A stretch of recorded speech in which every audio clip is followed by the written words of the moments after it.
seguimos con estas precisamente entrevistas para conocer a los candidatos de este proceso electoral extraordinario del Poder Judicial de la Federación 2025.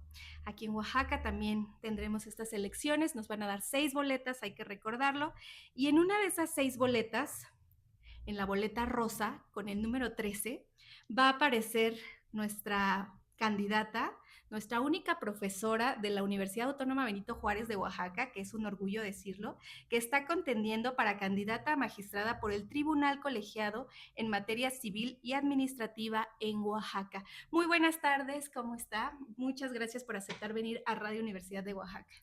Al contrario, Lilian, estoy muy honrada por la invitación y mando un cordial saludo a todo el auditorio universitario, a la comunidad jurídica en general y a toda la sociedad que nos escucha el día de hoy.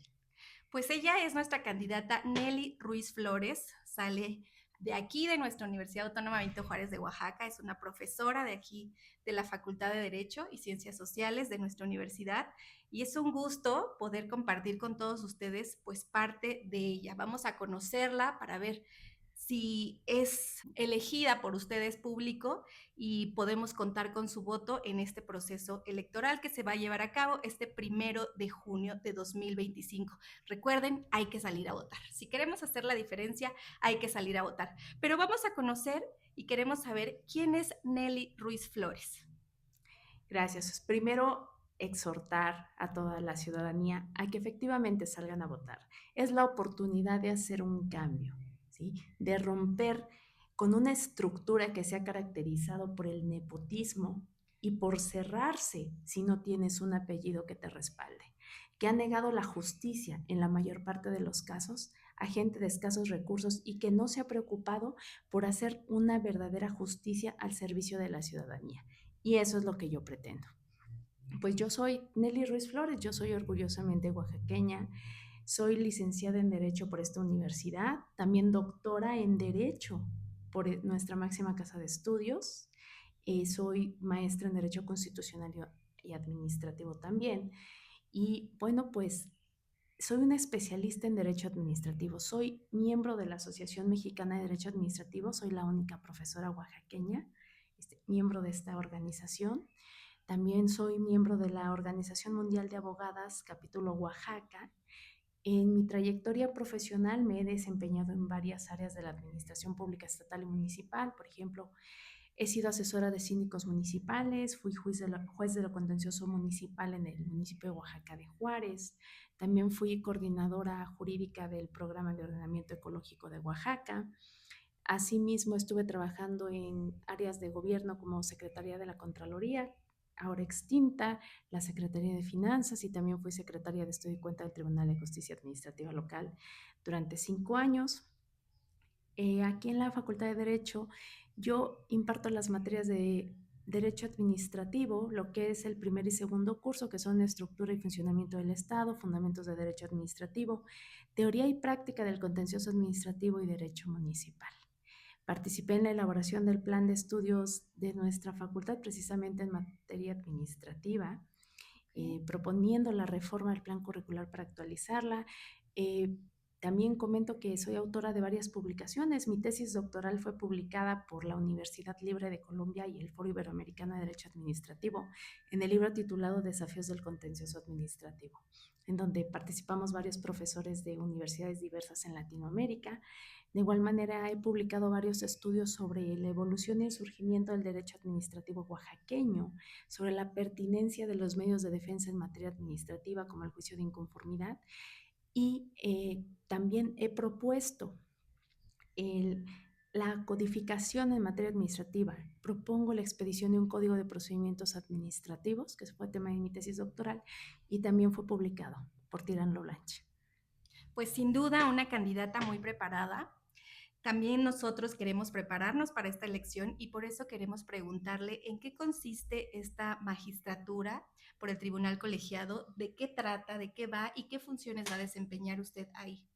Esa es una pregunta muy importante que debemos de explicar a la ciudadanía y le agradezco que la realice.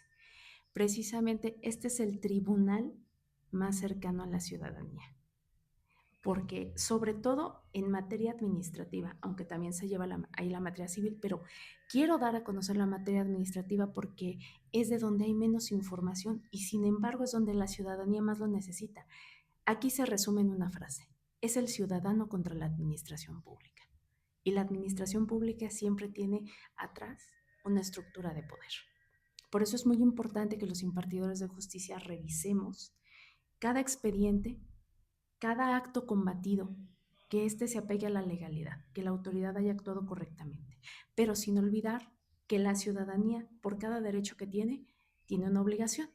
Ejemplo, he visto últimamente muchas notas de levantamiento de mercancía en espacios públicos, ¿sí? En la ciudad de Oaxaca se está dando esto. He visto clausuras de edificios. Bueno, esto lo podemos tomar, ¿no? Como una interrupción, como una vulneración a un derecho. Sí, pero para tener ese derecho necesitas pagar un impuesto, pagar precisamente esa contribución denominada derecho, para que la ley y para que la autoridad pueda respetarte. O sea, porque como ciudadanos tenemos la obligación de contribuir. ¿Por qué hago este preámbulo? Porque cuando hay una impugnación, los ciudadanos en cualquier estado que sea siempre tendrán que acudir primero al tribunal local. Y ya en el tribunal colegiado que revisa la instancia que se llama amparo directo, cuando ya se han agotado todos los medios de defensa, entonces se revisa por último qué ha pasado en todo ese procedimiento, desde que se emitió el acto hasta que, si hubo un recurso administrativo, es decir, una impugnación ante la misma administración pública municipal o administración pública estatal, y si hubo un juicio ante los tribunales locales, los tribunales colegiados son los encargados de revisar el amparo en última instancia y quizá a veces dictar una instrucción, emitir una directriz respecto de el tema qué se va a hacer, cómo se va a orientar a la administración pública. Quiero anotar algo, que nuestra Constitución del Estado de Oaxaca es de las más avanzadas a nivel nacional, porque aquí se contempla en el artículo 12 el derecho a la buena administración. Y eso no se contempla ni en la Constitución Federal. ¿Qué implica esto? Que las autoridades tienen que apegarse a muchos criterios para poder respetar el derecho de la ciudadanía, para actuar apegados a la legalidad. Ejemplo, primero, que respeten la ley, que integren un expediente de manera debida, que proporcionen una respuesta por escrito cada que una persona lo solicite, que esa respuesta sea notificada en tiempo y forma, que los actos estén fundados y motivados. Y aquí donde yo también propuse en mi tesis doctoral que el Estado de Oaxaca expida una carta de los derechos de la ciudadanía frente a la administración pública, tal como existe en Iberoamérica y en otros países. Sí, claro, eso nos ayudaría también mucho a nosotros como ciudadanos a conocer, ¿no? A saber de qué tenemos derecho y de qué tenemos obligación. Por supuesto, tenemos que verificar dentro de un juicio quién de las partes tiene la razón, porque también hay que reconocer que hay autoridades que se apegan a la legalidad y que a veces hay ciudadanos que no cumplen con sus obligaciones. Pero un buen juzgador debe ser exhaustivo en la revisión. Ningún asunto se parece a otro, ¿sí? Okay. Ahora, menciono, ¿qué asuntos llegan a los tribunales colegiados en materia civil y administrativa? Asuntos, por ejemplo, de licencias de uso de suelo, de licencias de construcción, licencias de comercio, el tema también del alcoholímetro, cuando ya ha agotado varios juicios, el tema de las infracciones de tránsito, las concesiones, el tema del predial, de los impuestos municipales, los que se rigen bajo la ley de hacienda municipal, los impuestos federales, los impuestos locales, pero estatales también, en la ley estatal de hacienda municipal. Entonces, es muy amplia la materia. El tema de servicios públicos también ahí se revisa. Por eso digo que es la materia más amplia. Siempre la ciudadanía va a tener el primer contacto con la administración pública para satisfacer una necesidad.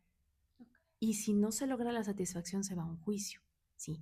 Pero un juicio no es la manera idónea de resolver una situación, porque quien se mete a esta dinámica siempre es algo que altera, ¿sí? Sí. Precisamente porque hay que gastar dinero para contratar un abogado, es pérdida de tiempo, el esfuerzo, el estrés, el impacto también sentimental, familiar, son muchas situaciones que conlleva el tener un juicio. y hay unos que son muy largos. Es una parte de la justicia. De lo que yo propongo es que sea la justicia pronta, ¿sí? Emitir sentencias claras con un lenguaje que la ciudadanía comprenda. Claro. Las sentencias para el interesado. Cierto que la ciudadanía contrata un abogado, la persona interesada requiere los servicios de un especialista en derecho para poder formular la demanda. Para eso están los abogados, para eso hemos estado, también yo en alguna ocasión. Pero aunque los tribunales a veces dictan sentencias de hojas 50, 60, mis respetos para quienes lo hacen, porque eso implica un trabajo profundo. Yo lo supe cuando fui proyectista, pero también aquí la necesidad de cuando la ciudadanía, la gente necesita saber qué dicen términos prácticos. Claro. Finalmente ellos lo resienten, no el abogado. El abogado nada más se pone como autorizado, anota su cédula, pero ¿y la gente? O sea, ese es mi compromiso. Es una parte de la garantía de la tutela judicial efectiva, que está prevista en el artículo 17 constitucional. Y aparte, pues son temas tan cercanos a nosotros del que muchos nos hemos quejado. Toda la ciudadanía en redes sociales se han quejado de estos temas administrativos y a veces ni siquiera sabemos qué hacer. Y qué bueno que para usted sea prioridad acercar a la gente, porque finalmente tenemos que aprender a llevar los procesos tal como deben de ser y no nada más quejarnos en redes sociales. Así es, porque las redes sociales no darán justicia. Exacto. O sea, sí se sabe, es un medio de difusión muy efectivo, ¿sí? Porque en 2, 3 segundos ya miles de personas lo vieron. Pero en realidad tenemos que conocer las instancias, ¿no? Claro. Y aprender a distinguir derechos y obligaciones. Es muy triste ver que la estructura actual del Poder Judicial de la Federación se ha cerrado. Sí. Se ha cerrado porque no hay esa apertura, ¿sí? En la que se permita ver un expediente en realidad o que se busca, por ejemplo, a un juez, un magistrado queriendo ver el expediente, ¿sí? No, yo algo que me comprometo y es mi propuesta es tener una comunicación cercana y directa con cada persona interesada en los juicios, ¿sí? Tanto particulares como autoridades. Voy a poner un ejemplo. Hay casos que se han dado en otros estados. Aquí no los he visto tan común. Pero cuando alguien, ¿sí? Por ejemplo, está en riesgo de perder la concesión en un mercado. Sí, porque mis respetos para las personas del mercado son gente muy trabajadora. No pueden dejar de trabajar, igual que muchos. Entonces, ¿qué pasa? En ese sentido, hay que escuchar a la ciudadanía, ¿sí? Porque todas esas actividades de la administración pública de manera directa garantizan un derecho. El derecho que tiene una persona de expender sus productos en el mercado, de comerciar, es una garantía del derecho al trabajo. ¿Sí? Cuando nos expiden una licencia de conducir, están asegurando el derecho al libre tránsito. Pero también debemos ser conscientes que para tener ese derecho hay que cumplir con la obligación. Claro. ¿Sí? Están previstas en las leyes. Entonces, hay que analizar cada caso cuidadosamente. Muy bien. Y en materia civil tampoco, o sea, sí es más cercana, pero tampoco nos termina de, pues, de quedar claro qué se hace en la materia Mire, civil. en la materia civil es un tema muy delicado también. Sí, también es muy cercana, por eso le digo, este tribunal engloba las dos materias más cercanas, precisamente porque en materia civil se ve el tema de los niños, los derechos de los niños y de las niñas, el derecho a tener un nombre, los derechos de la personalidad, también los derechos de la comunidad LGBT, el derecho a la no discriminación, ¿sí?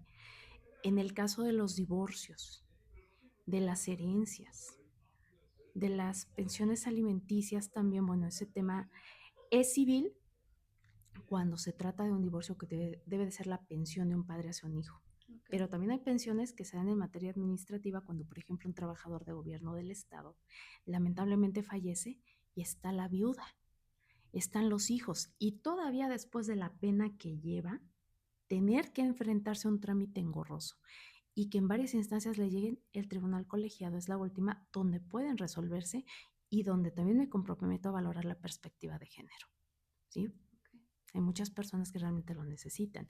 Otro tema que se va a ver en ese tribunal son los temas agrarios, ¿sí? Como los límites, por ejemplo, los ejidos. Entonces, es un tribunal muy amplio. Es un tribunal en el que la ciudadanía debe fijarse más, ¿sí? Porque, por ejemplo, habrá juzgados mercantiles, civiles, ¿sí? Penales. Dios no lo quiera que nadie tenga un asunto penal porque es lo más complicado. Sí, Pero de este tribunal es más factible que lleguen a necesitar en alguna ocasión y ahí es donde debemos preocuparnos por hacer más eficiente la justicia. claro. ¿Cuál es su percepción, hablando de justicia, cuál es su percepción de la justicia en México y en Oaxaca? Porque usted va para magistrada aquí en Oaxaca, ¿verdad? Sí, hablando del Poder Judicial de la Federación, es un poder que ha sido secuestrado por una élite, totalmente. Y no de ahorita, sino desde hace muchos años. Sí, Se han apropiado del Poder Judicial y lo han vuelto como si fuera herencia, porque ahí se encuentran primos, tíos, amigos, hermanos. Incluso yo tuve una experiencia cuando quise hacer servicio social. Yo presenté mi solicitud y en ninguno de los de los órganos de justicia federal me admitieron a pesar de que yo tenía el mejor promedio de mi generación.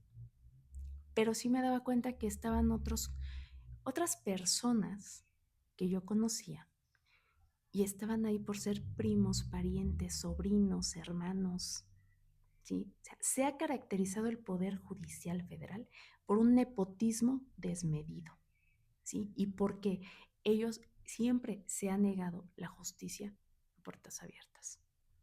Esta reforma vino a ayudar.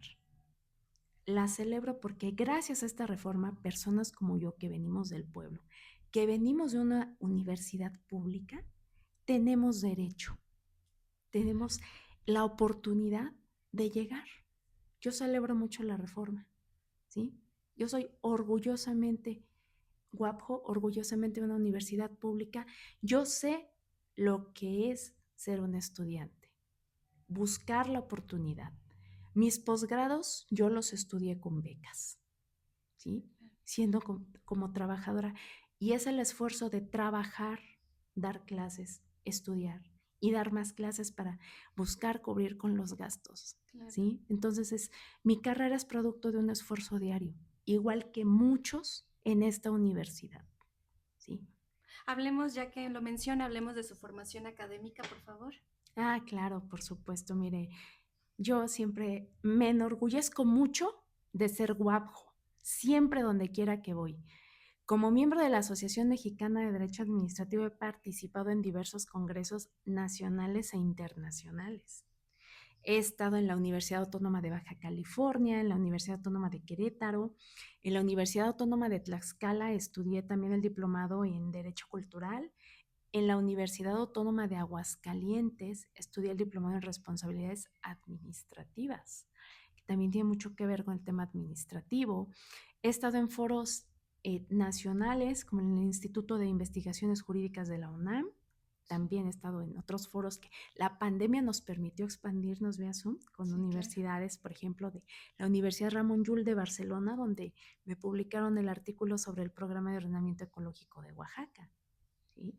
Entonces también he tenido publicaciones con otras universidades como las que le comento y publicar es una oportunidad de proponer reformas en el área donde uno trabaja. En este caso ha sido en la administración pública. Claro. También queremos pues conocer sus propuestas más concretamente para que toda la gente que nos está viendo y que nos esté escuchando pues sepa de estas propuestas. Primero, garantizar los derechos humanos en cada asunto que me sea sometido, a través de un estudio especializado de cada expediente. Ningún expediente es igual a otro. Todos requieren un estudio profundo, preciso y único. Eso es lo primero con lo que hay que empezar. Segundo, tener una comunicación directa con la ciudadanía. Yo me comprometo a recibir a todos aquellos que así lo soliciten y que obviamente sean los interesados en los juicios, cabe decirlo. También dictar una sentencia con un lenguaje claro y sencillo para la persona interesada, sin dejar de ser técnica, esencialmente. Y también me comprometo a ser una juzgadora transparente, cero corrupción y me comprometo a combatir el nepotismo dentro de la institución. darle la oportunidad a quienes realmente lo merecen. A quienes se lo han ganado también, ¿no? Exactamente, Sí, a eso me refiero con que lo merecen. sí. Quienes se lo han ganado, como usted bien dice, su trayectoria académica, que tengan buen promedio, que se distingan por los valores de la honestidad, del compromiso y el sentido de la responsabilidad, que esos son los valores que a mí me inculcaron mis abuelos y mis papás, y los pongo en práctica. Y bueno, también hoy, 23 de abril, Día Internacional del Libro, no podemos dejar de hacerle esta pregunta. ¿Cuál es su libro favorito que no sea académico y por qué? Muchos. Pues quiero decirle que, como mi papá me ha comentado, eso me lo ha inculcado siempre, los libros siempre serán los mejores regalos, porque duran para siempre. Sí. Por ejemplo, tenemos libros muy antiguos, la Biblia es el primero, ¿sí? O sea, ¿qué atesoran las bibliotecas? Ejemplares de libros, los primeros ejemplares de los libros. Yo les cuento, bueno, sé que me preguntó un libro no jurídico, pero primero le comento algo. Sí, sí, adelante. Tenemos, por ejemplo, el primer libro de Gabino Fraga, que fue el libro de Derecho Administrativo que se emitió en el siglo XX, el primero, en el año de 1934. O sea, el primer ejemplar está en el Instituto de Investigaciones Jurídicas de la UNAM. Y ver los primeros son geniales. A mí me gustan mucho las bibliotecas y les voy a comentar algo porque es de justicia que se sepa. En Oaxaca, bueno, fue escrito por un oaxaqueño del siglo XIX, José María del Castillo Velasco, el libro de derecho administrativo más conocido, Ensayo sobre el derecho administrativo mexicano, y es de origen oaxaqueño, por ejemplo, de San Antonino Castillo Velasco, por eso se llama así la población. Y a mí me tocó escribir el libro conmemorativo y fue para mí un placer hablar del autor de derecho administrativo que más admiraba. Y bueno, de libros no jurídicos, para mí hay un libro muy importante sobre las mujeres que recomiendo a todos, a mis estudiantes, a las mujeres en especial, que se llama La suerte de la consorte, que fue escrito por Sara Sefcovic.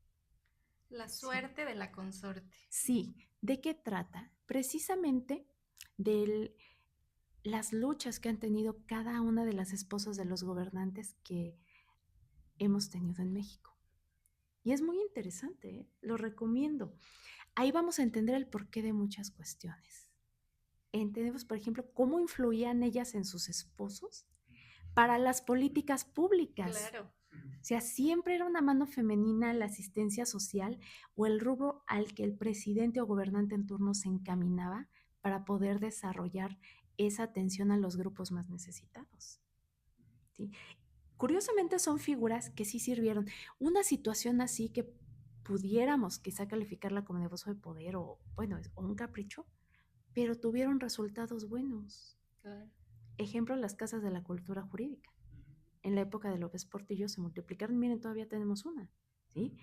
El tema de los desayunos escolares de la esposa de López Mateos, o en el caso de a quien le llamaban la compañera María Esther, la esposa de Luis Echevarría, la asistencia social encaminada al campo, ¿no? Pero cómo va cambiando el objeto.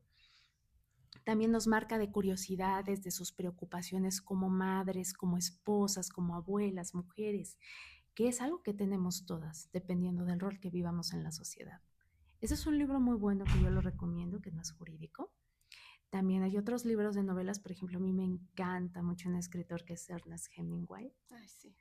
El viejo y el mar, Sí. Por quien doblan las campanas, Adiós a las armas.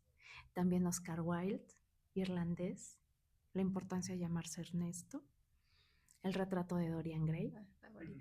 Por supuesto, también me agrada Hans Christian Andersen.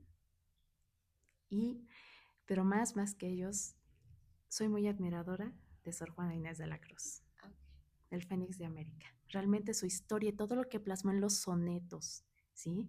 En la carta Sor Filotea de la Cruz. Y su redondilla, cómo expresa el sentir de una mujer al sentir la opresión en esa época. Y sin embargo, lástima que no vivió para ver lo magnífico de su obra y que perdura a través de los siglos. Sí, claro. Sí, es genial. México tiene mucho. Tenemos escritores maravillosos, ¿no? Y claro, para todos los gustos hay, pero también me gustan mucho las novelas históricas. Bueno, y ya para ir finalizando, todavía no, pero vamos ya cerrando. Queremos que se dirija a nuestro auditorio y que le diga por qué deberían votar por usted? Primero, porque soy una persona con valores y principios. Y porque soy una persona que tiene la preparación académica y la experiencia suficiente para llegar a ese cargo.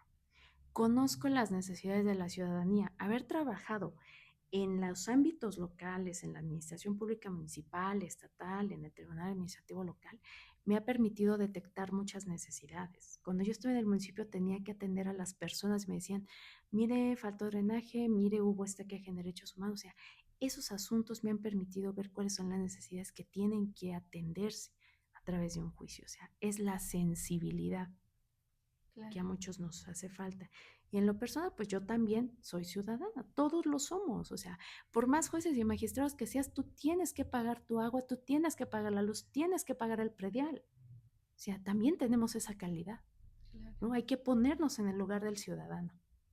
Y porque, como lo digo, entrar en una dinámica de juicio es muy costoso para cualquier persona y no solo en el aspecto económico, sino también desgaste tiempo, de esfuerzo, sentimentalmente. Entonces, si ellos todavía de que están gastando en esos sentidos llegan y se encuentran con un juez que no lo recibe, un maestro que no lo recibe, no, aquí ser de puertas abiertas, ser una magistrada abierta a la ciudadanía y dispuesta a servirles.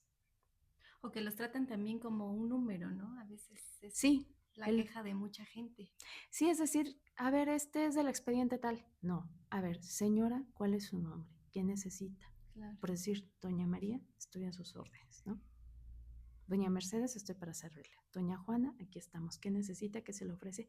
¿Qué me quiere expresar? A veces lo que necesita la gente es expresarlo, ¿no? Sí, Y con eso podemos comprenderlo. Ese ha sido el reclamo de mucha gente. sí. La cerrazón que ha habido de las actuales autoridades del Poder Judicial en la mayoría de los casos. No puedo decir que todos, pero sí la mayoría, al menos con quienes a mí me ha tocado, en algunos planos, sí he encontrado esa barrera. Y se trata de eliminarla. Sí. Pues por favor, invítenos a votar. Ella es Nelly Ruiz Flores, la doctora Nelly Ruiz Flores. Invítenos a votar, por favor, este Claro. 1 de junio. ¿Qué color le toca? ¿Qué número le corresponde? ¿Cuántos están compitiendo para esta magistratura? Para esta magistratura de candidatas, porque yo voy contra puras Sí, candidatas, sí. que hay 2 espacios para mujeres, yo tengo 5 contrincantes, Ok, ¿sí? Hay un espacio para hombres, de donde van 9 contrincantes por un espacio para hombres, para varones. ok. Entonces, yo los invito a votar. Voten. Le pido a la ciudadanía que salga a votar este 1 de junio. Es importante, está la oportunidad en manos de la ciudadanía de hacer un cambio. Ustedes van a decidir si quieren más de lo mismo o quieren ya mentalidades, formas de trabajo nuevas y cercanas a la ciudadanía. Yo soy del pueblo, soy universitaria y como les dije, tengo la empatía con ustedes, sé de sus necesidades, las he vivido, las siento, pero sobre todo salgan a votar, ejerzan el derecho. Sí, esas son las ventajas que ahora se va a poder renovar. La reforma era lo necesario para hacer un cambio. Yo sí creo que era muy, muy justificable y muy necesaria. Entonces, salgan a votar y voten por el número 3, el número de la suerte en la boleta rosa. El número 3 en el lado de las 13. mujeres. ¿A 13? El número 13, sí. 13. Miren, la boleta está dividida en 2 fracciones, 2 partes. Bueno, primero les comento. Les van a dar 6 boletas de colores, Sí. dependiendo del cargo que van a aspirar, ya sea para ministros, para jueces de distrito, para el Tribunal de Disciplina Judicial, también para los juzgados de distrito, para la Sala Superior del Tribunal Electoral del Poder Judicial de la Federación. De igual manera les van a dar una boleta para la Sala Regional Jalapa, que es la circunscripción que nos corresponde. Y en la boleta rosa viene su servidora con el número 13. En la boleta vienen enlistadas del lado izquierdo las magistraturas, las candidaturas de las magistraturas de mujeres y del lado derecho las de varones. Sí. Yo vengo con el número 13 en materia administrativa y civil. Ok. Número 13, boleta rosa, recuérdelo. Ella es Nelly Ruiz Flores y aparte es catedrática. ¿Qué mejor que un profesor que ha dedicado su vida pues a la academia para que nos represente, ¿no? Porque finalmente Muchas ustedes gracias, ya sí. traen esta sensibilidad, este poder enseñar. Sí, precisamente la academia es un espacio maravilloso. Es un espacio de libertad que nos permite comprender a los estudiantes, Sí, identificarnos. Mire, dirán lo que sea, pero aquí en la UABJO tenemos una mayor apertura, tenemos un panorama más expandido, porque sabemos lo que es tener una necesidad claro. de salir adelante. Y los estudiantes de nuestra universidad hacemos mucho con lo poco que en algún momento tenemos. Como les he dicho a mis estudiantes, vamos a ir avanzando, no tienen por qué desanimarse, pero sobre todo tienen esto Claro. y tienen las ganas de salir adelante. Por eso yo les brindo las herramientas necesarias, tratándose de estudio, de doctrina, de libros, me actualizo, o sea, para que ellos sepan dónde buscar. ¿Sí? Y todos los consejos que uno pueda darle, porque no solo vamos a enseñar doctrina, no solo vamos a enseñar libros, tenemos que mostrar casos prácticos, pero también formar el carácter de nuestros estudiantes, Claro. e inculcarles que no tengan miedo, que siempre vayan por lo que quieren, porque los de la UAPJO siempre Eso. somos los mejores. Pues de verdad, muchísimas gracias, Nelly Ruiz Flores. Gracias por estar aquí con nosotros en Radio Universidad de Oaxaca, por presentarnos su proyecto y de verdad espero que las votaciones pues le favorezcan. Pues muchas gracias y sobre todo pues invitar a la ciudadanía a votar, que aquí tengan, o sea, la firme convicción de que es importante la participación ciudadana, que salgan a votar. Los exhorto, los invito, es importante su participación el 1 de junio. Y también que revisen en la página del INE en Conócenos quiénes son los candidatos, la trayectoria que tiene cada uno de ellos y además que empiecen a practicar su voto, porque ya Así, hay ya. prácticas, hay una página del INE para practicar el voto. Y eso es muy importante para que al momento de que lleguen a la urna ya sepan por dónde van a anotar el número. Así Aquí es es. importante decirles, para que el voto sea válido, hay que Claro. anotar el número. Entonces, salgan a votar de verdad. Tienen ustedes en sus manos la opción de cambiar. Así es la misma página de Conócelos, ahí mismo Sí, está esta parte donde es practica y ubica. pueden darle al Ajá. buscador. Y ahí Ah, precisamente sale para que ya sí, sí. empecemos a practicar, porque sí me parece que en estos rubros de materia civil y van a estar todos juntos, entonces Sí, ahí sí está un poco enredado, pero si usted practica con anticipación y luego pues yo creo que puede llevar también ahí anotado bien qué candidato y qué número para que no se le vaya a olvidar. Ahí está, de todos modos en las boletas sí aparecen los números y aparecen los nombres por apellido, va a aparecer Ruiz Flores Nelly. así es. Pero salgan a votar. Son Claro. diversas materias. Entonces ya ustedes escogerán quien consideren de su preferencia, pero ojalá me den su voto de confianza para servirles y estar a sus Muchísimas, órdenes. Gracias. muchísimas gracias de verdad por haber estado con nosotros en Radio Universidad. Recuérdelo, boleta rosa número 13, Nelly Ruiz Flores. Gracias nuevamente por estar en Radio Universidad, por haber compartido este espacio con nosotros. Al contrario, muchas gracias. Un saludo a toda la comunidad universitaria, estudiantes, profesorado, a la sociedad en general. Pues vamos por el número 13 en la boleta rosa. El 13 es el número de la suerte. Así es. Pues muchas gracias. Seguimos aquí en el 91.5 de FM. Hasta la próxima y esto fue La Entrevista.